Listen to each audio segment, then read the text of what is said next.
पंढरपूर पासून अगदी जवळ पंढरपूर ते जुना कासेगाव रस्त्यावर लोटस स्कूल नजीक सागर डेव्हलपर्सच्या माध्यमातून आम्ही घेऊन आलो आहोत ओपन प्लॉटचा भव्य प्रकल्प शिवनगरी। शिवनगरी या ठिकाणी उपलब्ध आहेत अगदी 1 गुंठ्यापासूनचे प्लॉट। यामध्ये अंतर्गत 30 फुटी रस्ते, रस्त्याच्या दोन्ही बाजूला झाडे, पुरेशा प्रकाश व्यवस्थेसाठी स्ट्रीट लाईटची सोय, स्वतंत्र पाण्याचे नळ कनेक्शन, संपूर्ण प्लॉटिंग क्षेत्राला compound, children park, open space, walking track, open gym, तसेच वृद्धांना बसण्यासाठी बाकडे। तर मग सर्व सोयींनी युक्त जुना कासेगाव रस्त्यावरील शिवनगरी येथे प्लॉट बुकिंग साठी आजच संपर्क करा। साईटचा पत्ता लोटस स्कूल पाठीमागे जुना Kasegaon road Pandharpur. Mobile number 7218 743131 7218 171221।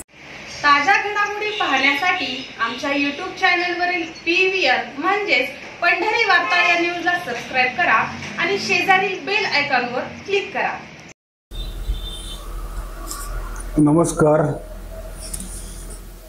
सध्या पंढरपूरच्या नगरपालिका निवडणुकीच्या रणधुमाळीमध्ये अनेक विकासाचे मुद्दे पुढे येत आहेत, दावे प्रतिदावे केले जात आहेत, आरोप प्रत्यारोप देखील होताना दिसून येत आहेत। कुठे विकासाची यशोगाथा मांडली जात आहे, विकासाचं विजन मांडलं जात आहे, तर कुठे विकासाच्या नावाखाली या शहरामध्ये कोट्यवधी रुपयांचा निधी आला आणि तो कशा पद्धतीनं भ्रमनिरास करून गेला आणि तो निधी नेमका गेला कुठं, हा प्रश्न सातत्यानं चर्चेला जाताना दिसून येत आहे। या पंढरपूर शहरामध्ये राजकीय नेत्यांचे समर्थक, ते कुठलीही आघाडी असू दे, कुठलाही पक्ष असू दे, त्यांची भूमिका आणि सर्वसामान्य जनतेच्या अपेक्षा आणि त्यांची भूमिका या निश्चितपणे 2 वेगवेगळ्या प्रवाहातून आतापर्यंत गणली गेलेली आहे। मतदानाच्या निर्णयापर्यंत सर्वसामान्य मतदार जात असताना सध्या जे विकासाचे दावे प्रतिदावे केले जात आहेत, तर त्याच्यावर आपण आता भाष्य करणार आहोत। कारण ही पंढरपूर नगरी भूवैकुंठ आहे, संतांच्या पदस्पर्शाने पावन झालेली नगरी आहे। भक्त पुंडलिकाच्या भेटीसाठी इथं परब्रह्म आलेला आहे आणि या परब्रह्माने पंढरपूरच्या या नगरीची कीर्ती, आध्यात्मिक नगरी ही पण महादेशाचीच नाही तर संपूर्ण जगाची समतेचा संदेश देणारी आध्यात्मिक राजधानी म्हणलं तरी वावगं ठरणार नाही। कारण या नगरीचा जो काही आध्यात्मिक वारसा आहे, इतिहास आहे, परंपरा आहे आणि जे संदेश आहेत संत महात्म्यांनी दिलेले, ते निश्चितपणे जगातील निरनिराळ्या विद्यापीठात आजही अभ्यासासाठी घेतल्याचे दिसून येते संदर्भ म्हणून।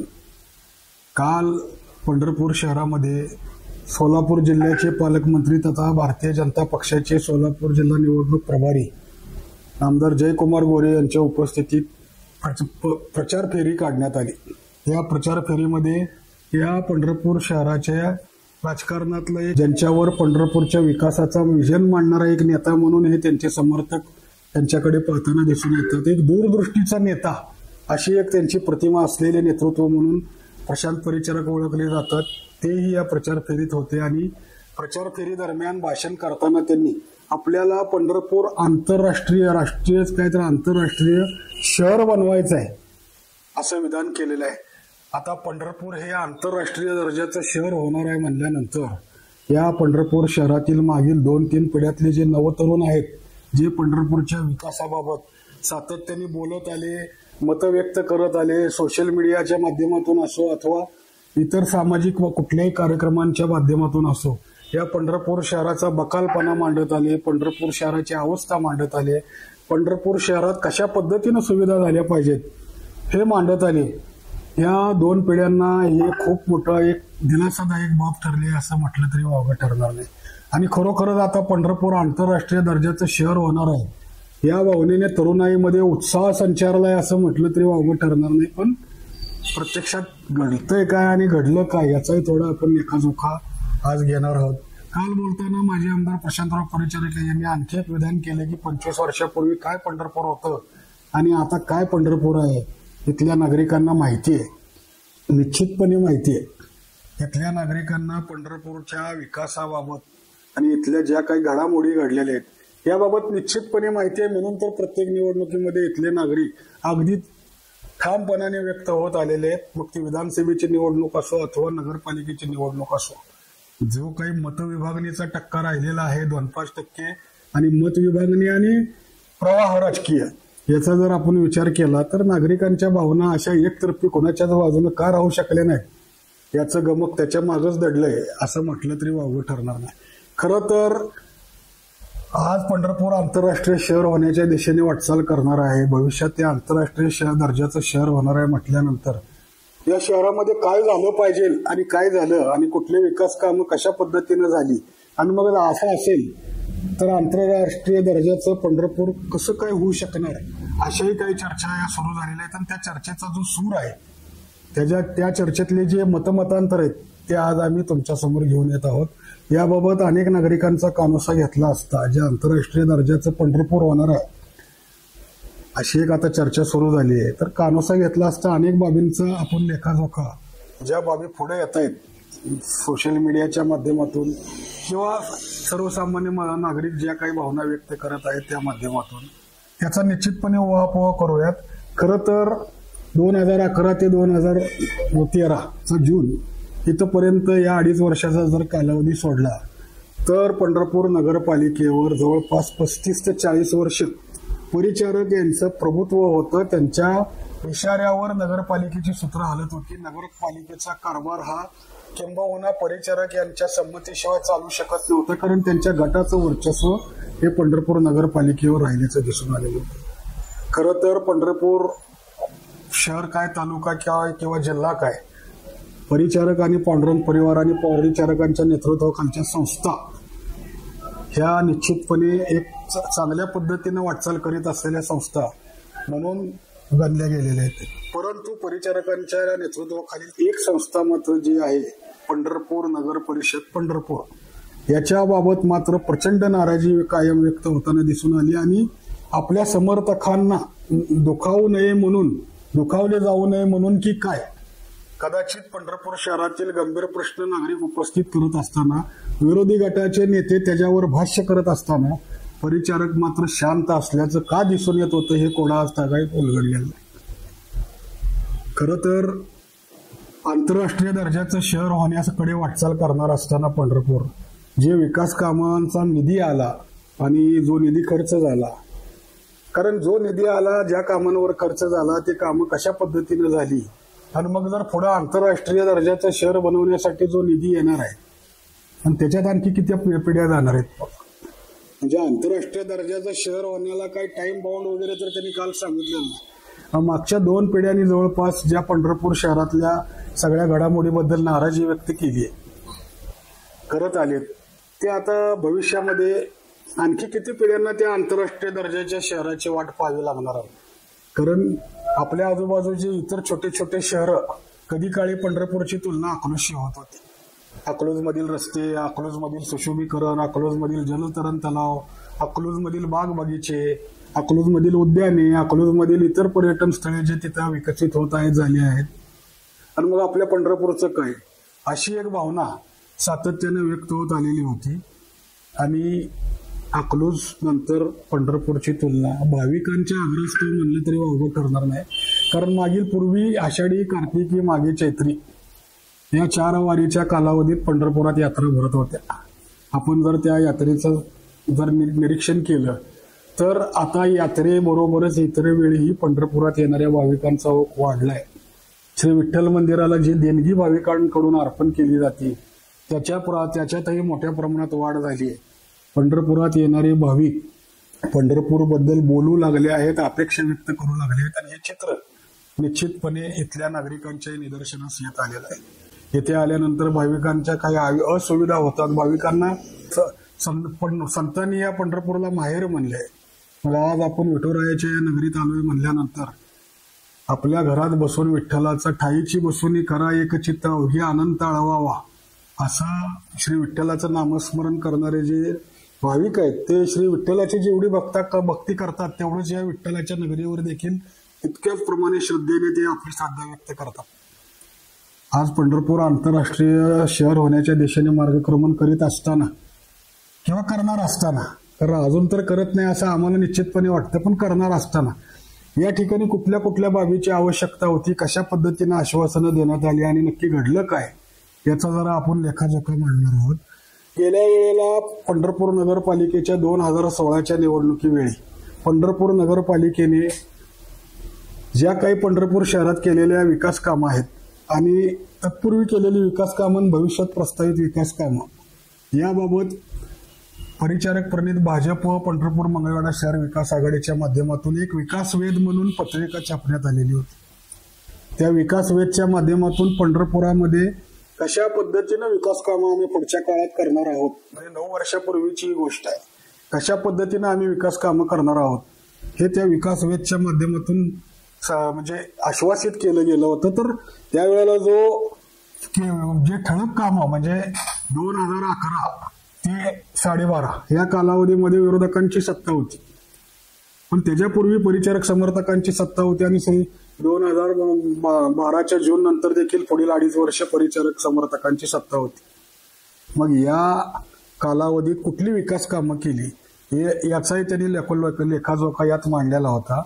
खरं तर हे सगळं विचार करत असताना मागील 9 वर्षापूर्वीचे विकास वेध म्हणून जी काही मांडणी त्यांनी केलेली होती, इथल्या नागरिकांना जे आश्वासनं दिलेले होते ते देखील पंढरपूर आंतरराष्ट्रीय दर्जाचं होण्याच्याच योग्यतेच्या असावेत म्हणूनच त्यांनी ते त्यात दिलेली होती कदाचित.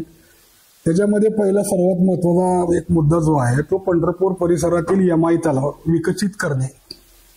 त्या ठिकाणी निश्चितपणे बाग बगीचा, जलतरण नौका, त्यानंतर ते पक्षी संग्रहालय, अमुक तमुक असं बरंच काही ह्याच्यामध्ये नमूद करण्यात आलेलं आहे की त्या ठिकाणी अशा पक्षी मनोरे, तुळशी उद्यान निर्मिती, तलावाच्या बाजूने वृक्ष लागवड, जॉगिंग ट्रॅक, ह्या सगळे जे आश्वासने दिलेले होते. खरं तर एमआय तलाव हा 2007च्या राज्य शासनाने जे शहरी सरोवर संवर्धन योजना जी राबवलेली होती त्याच्यातून राज्यातील अनेक शहरातील जे तलाव आहेत त्या तलावांना निधी देण्याचा त्यांनी एक हेड बनवलं होतं आणि त्या हेडखाली जो निधी वितरित होतो तोच निधी पंढरपूरला मिळाला होता. खरं तर अनेक विकास योजनांचा निधी हा हेडखालचा असतो. नगरोत्थान योजना देखील 2013 पासून आहे आणि नगरोत्थान योजनेचा हेडचा निधी हा ज्या वेळेला पंढरपूरला 80 कोटी मंजूर म्हणून एखादी आपण बातमी वाचतो त्यावेळेला राज्यातल्या अनेक नगरपालिकांना त्याच हेडखाली कुठे 50, कुठे 40, कुठे 80 अशा पद्धतीने निधी शासन देत असतं. शासनाचं ते हेड आहे.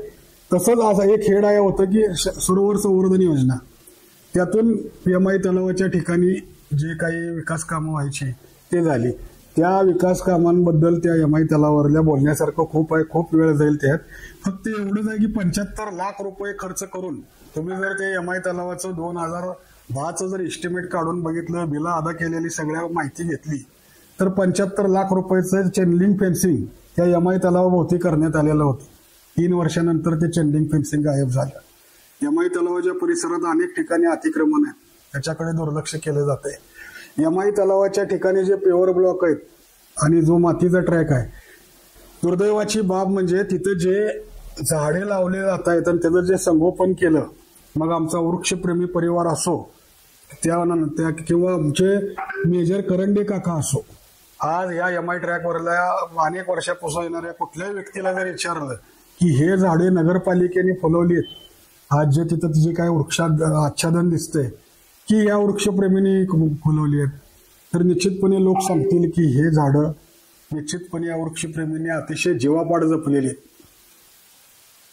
मग त्या ठिकाणी सुरुवातीला जे झाडे लावण्यात आलेली होती, वेली लावण्यात आलेल्या होत्या, ते सोडलं तर तिथं नगरपालिकेचं वृक्ष लागवडीत योगदान काय? आणि मग वर्षाला टेंडर कोण काढतं? झाडाला पाणी देण्याचं टेंडर काढलं जातं, झाडाचं संगोपन करण्याचं टेंडर काढलं जातं, निगा राखण्याचं टेंडर काढलं जातं. हे करतं कोण? मग हा पैसा जातो कुठं? हा प्रश्न त्या ट्रॅकवर कायम चर्चेला जातो. त्याचबरोबर आंतरराष्ट्रीय दर्जाचं शहर म्हणून एमआय तलाव विकसित होणं, आज एमआय तलावाच्या मध्यभागी जे बेट आहे त्या ठिकाणी पक्षी संग्रहालय करण्याचं 2011चं आश्वासन होतं. आज तागाय तिथं काही नाही, ओसाड पडलेला एमआय तलाव पाहायला मिळतो. मग आंतरराष्ट्रीय दर्जाच्या एखाद्या शहरात मध्यभागी 250 एकरचा तलाव आहे आणि तो जर डेव्हलप झाला तर एक सुंदर पर्यटन स्थळ होईल. आणि मग त्याला त्याच्या भोवती सभोवताली जर सोलापूरला जसं सोलापूरच्या सिद्धेश्वर तलावाच्या पूर्ण भोवताली रस्ता आहे आणि तो एक जॉगिंग ट्रॅक म्हणून देखील वापरला जातो, तसं आपल्या ह्या तलावाच्या भोवती गेल्या 12-13 वर्षात का होऊ शकलं नाही? पंढरपूर नगरपालिकेला शहराला येणारा निधी तर कुठेच कमी नव्हता, मग का होऊ शकलं नाही? आंतरराष्ट्रीय दर्जाचं शहर होताना आज एमआय तलाव निश्चितपणे विकसित होणं गरजेचं होतं, पण तसं होऊ शकलं नाही. त्या ठिकाणी तुळशी वृंदावन बांधण्यात आलं. तुळशी वृंदावनाच्या ठिकाणी म्हणजे त्या ठिकाणी जे संतांचे मंदिरं बांधण्यात आलेले होते त्या मंदिरं, संगमरवरी मंदिरं लाखो रुपये खर्च करून बांधण्यात आलेली आहे। 2 मंदिरं पडले, संत चोकोबा महाराजांचं आणि संत एकनाथ महाराजांचं। खरं तर ही आध्यात्मिक नगरीत पंढरपूर सारख्या संतांची मंदिरं कोसळून पडणं ही इतकी मोठी बाब होती की या ठिकाणी 2-4 वर्षापूर्वी मंदिरं बांधली जातात, कोट्यावधी रुपये खर्च केला जातो त्या ठिकाणी आणि मंदिरं पडतात आणि 2 मंदिरं पडल्यानंतर सर्व मंदिरं पाडून टाकण्यात आली आणि त्या ठिकाणी नव्याने मंदिर बांधणी करण्यात आली। काम नगरपालिकेचं नसेल पण इथल्या नेतृत्वानी निश्चितपणे ही बाब गंभीरतेने घेणं गरजेचं होतं। त्या ठिकाणी आमदार समाधान अवताडे यांनी भेट देऊन चौकशीची मागणी केली, पुढं काही होऊ शकलं नाही, कुठलीही चौकशी झालेली नाही। नवीन मंदिरे बांधण्याचं पुन्हा 60 लाख रुपयाचं टेंडर निघालं आणि ते मंदिराच्या ठिकाणी आता वरचे मंदिरं काढून फक्त संतांचे पुतळे ठेवण्यात आलेले आहेत चबुतऱ्यावर, म्हणजे त्यांच्या डोक्यावर चप्पर गेलं। हे मंदिरं म्हणून जे बांधण्यात आलेले होते ते मंदिर तिथून काढून टाकण्यात आले। काय सांगितलं जातं तर तिथं पाया नाही, त्याच्या शेजारीच 7 मजली इमारत आहे, तळ्याच्या आजूबाजूच्या परिसरामध्ये 4-4 मजली घरं झालेले आहेत, त्यांचा पाया टिकतो आणि पंढरपुरात संतांच्या मंदिराचा पाया टिकत नाही, मंदिरं कोसळून पडतात। ही बाब पंढरपूरकरांसाठीच नाही तर महाराष्ट्रासाठी पंढरपुरात विकासाच्या नावाखाली काय चालतंय हे देणारे होते। आमदार अभिजित पाटील यांनी त्या ठिकाणी भेट दिली होती, शिवसेनेच्या काही पदाधिकाऱ्यांनी भेट दिली होती, आमदार समाधान अवताडे यांनी भेट दिली होती। समाधान अवताडे यांनी पडलेले पुतळे पाहून चौकशी झाली पाहिजे अशी मागणी केली, पण आज आंतरराष्ट्रीय दर्जाचं पंढरपूर ज्यांना अपेक्षित आहे त्यांनी त्याच्याबद्दल भाष्य केल्याचं कधीच दिसून आलं नाही, अशी एक टीका होताना दिसून येते समाज मनातून। अर्थात त्यांनी भाष्य केलं का नाही, कुठं केलं असेल तर माध्यम म्हणून तर आमच्या समोर कधी त्याबाबत ते बोलले नाही, पण जी काही पंढरपूरकरांची भावना होती तुळशी वृंदावनातील मंदिरे पडल्यानंतर अदखल पात्र ठरली। आज आंतरराष्ट्रीय दर्जाचं पंढरपूर होणार असताना जर असा कोट्यवधीचा निधी वाया जात असेल, आज एमआय तलाव म्हणजे पंढरपूरचं खूप मोठं एक आकर्षण केंद्र, रोज हजारो लोक त्या ठिकाणी येत आहेत। पंढरपुरातील शहरातील उच्च शिक्षित, प्रज्ञावंत, बुद्धिवंत, ज्येष्ठ, महिला, लहान मुलं 2 टाइम तिथं गर्दी करतायत। त्यांच्या नजरेला जे काय दृश्य पडतं तिथलं अंधाराचं साम्राज्य, भटक्या कुत्र्यांचा वावर, खडबडीत झालेला मातीचा ट्रॅक, हे सगळं जर बघितलं तर आंतरराष्ट्रीय दर्जाचं पंढरपूर होण्याच्या दिशेनं निघालेल्या ह्याच्यात अडथळा नक्की निधीचा येतोय का आलेल्या निधीच्या दुरुपयोगाचा येतोय की निकृष्ट कामाचा येतोय, हे निश्चितपणे विचार करण्याजोग आहे। त्यानंतर आंतरराष्ट्रीय पंढरपूर होण्याच्या दृष्टीने आणखी पुढचा मुद्दा आपण अपेक्षित आहे आणि तोही घेऊयात। पंढरपूर शहरातील नदीचा जो परिसर आहे, आज पंढरपूर काशी विश्वनाथच्या दृष्टीवर डेव्हलप व्हायचा एक प्लॅन पुढे आणला गेला, त्याच्यातून कॅरिडॉरसह अनेक गोष्टी पुढे आणल्या गेल्या, परंतु पंढरपूर शहरात नदीच्या परिसरामध्ये जे घाट आहेत तर ते घाट जोडणीचं 24 कोटी रुपयांचं काम सुरू करण्यात आलं। घाट जोडणीचं 24 कोटी रुपयाचं काम सुरू करण्यात आलं, जवळपास 7-8 कोटी रुपये त्याच्यावर खर्चही करण्यात आला आणि त्या घाटाची भिंत कोसळली आणि ते घाट बांधणीचं काम जे आजपर्यंत बंद आहे ते बंद आहे। मग आज पंढरपूरचा घाट परिसर, त्या ठिकाणी जे काय 8-9 घाट सध्या अस्तित्वात आहेत ते 2-2, 250 वर्षापूर्वीचे घाट आहेत, अजून त्याची एक दगडही कुठला चिराही हललेला नाही आणि मग पंढरपुरात घाट कोसळून पडतो।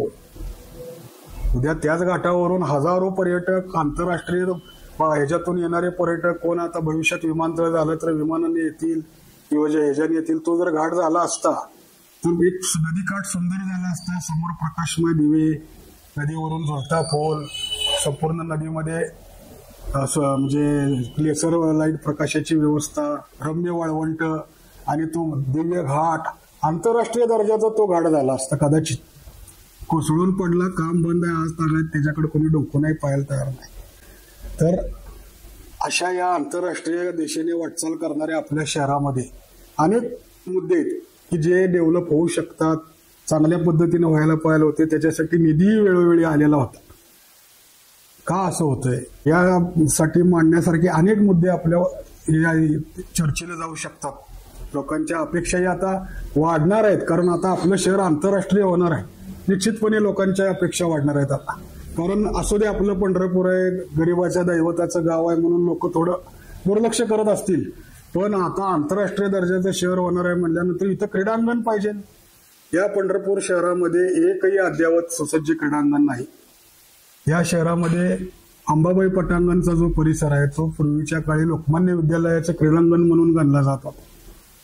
त्या ठिकाणी दिवसभर निरनिराळ्या टीम क्रिकेट खेळताना दिसत होत्या. त्या ठिकाणी शाळेतील विद्यार्थ्यांचा त्या ठिकाणी वावर दिसत होता.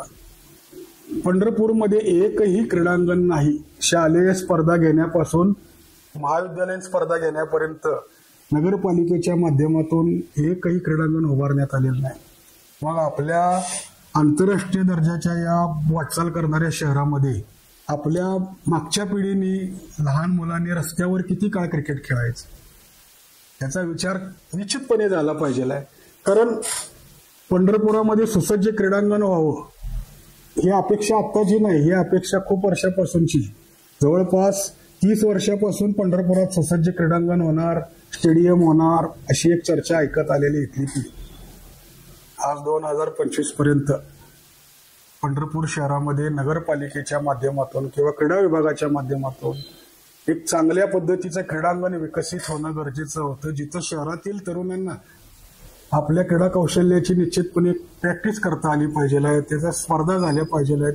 त्यातून हे क्रीडापटू पुढे जातील, इतर स्पर्धांना भाग घेण्यासाठी सक्षम बनतील. होऊ शकलं नाही. आंतरराष्ट्रीय शहर होण्याच्या पंढरपूरच्या वाटचालीत क्रीडांगण नसले हा एक मोठा अडथळा, आणि ते का होऊ शकलं नाही हे ज्यांना या सगळ्या निधी या शहराच्या ज्या काही समस्या आहेत त्याची खोल माहिती आहे तेच सांगू शकतील. पण सामान्य जनतेच्या अपेक्षा मांडणं हे आमचं काम आहे. आज पहिला भाग या ठिकाणी थांबवताना एवढं निश्चित सांगतो की पंढरपूर आंतरराष्ट्रीय दर्जाचं शहर होण्यामध्ये ज्या ज्या काही अडचणी येणार आहेत त्या पुढील 3-4 भागामधून आम्ही मांडणार आहोत. निश्चितपणे पंढरपूर हे आंतरराष्ट्रीय शहर झालं पाहिजे, आमचं त्याला जोरदार समर्थन आहे. पण आंतरराष्ट्रीय शहर होत असताना जे काही आतापर्यंत घडलं विकासाच्या नावाखाली आणि जे काही पुढे घडू नये या लोकांच्या अपेक्षा आहेत त्या मांडणं हे या माध्यमातून आम्हाला योग्य आणि समर्पक वाटतं. आज पहिला भाग इथं थांबवत आहोत.